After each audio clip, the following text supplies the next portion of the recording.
All right, in this video, we're going to look at the definition of a ring, which is really what this course is about, rings. Rings are very important objects. They are all over mathematics. Even some places you think they're not hiding, they actually are hiding there. They're just in disguise. What are the axioms for a ring? Well, like a field, a ring is a non-empty set. We're going to call it R for ring, together with two operations that we're going to call plus and times. And usually we'll denote the triple by R plus times as a triple because we have three pieces of data here. A lot of our rings are going to be, some of these come from these more standard rings. So we'll usually abuse notation and just write an R. And they should satisfy some properties. What properties should they satisfy? So I'm not gonna describe them all because they're just gonna come from the field axioms. I'm just gonna say which field axioms we're taking. We're taking one, which is associative. So the addition should be associative. The addition should be commutative. Addition should have an identity, and the addition should have inverses. What is the definition for each of those? It's the exact same as with the field axioms, so I'm not going to rewrite it.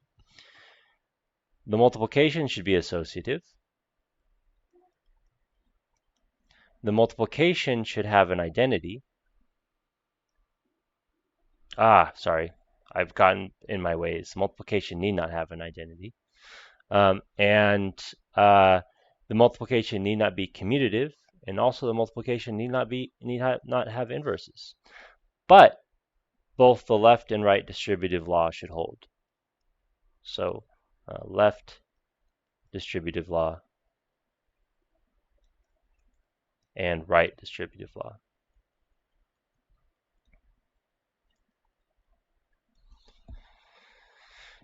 And let me just make a slight amendment here.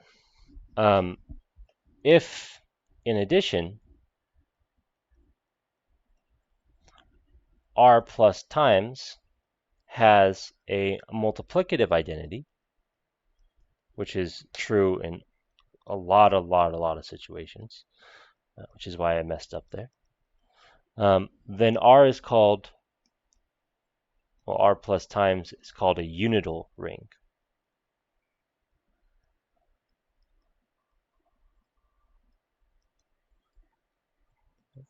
So if in addition to these seven, you also have you also have a multiplicative identity, then you have what's called a unital ring.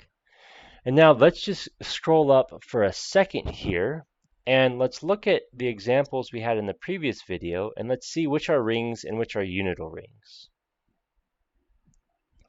All right, so all of these are rings, right? Because I don't have to have a multiplicative identity anymore. I don't have to have multiplicative inverses, and my multiplication doesn't need to be commutative. So every one of these is a ring.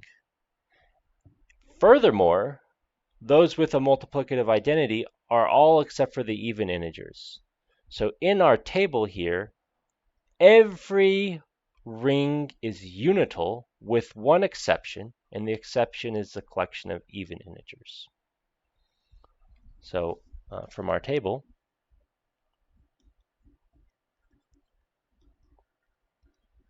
all are rings, first of all.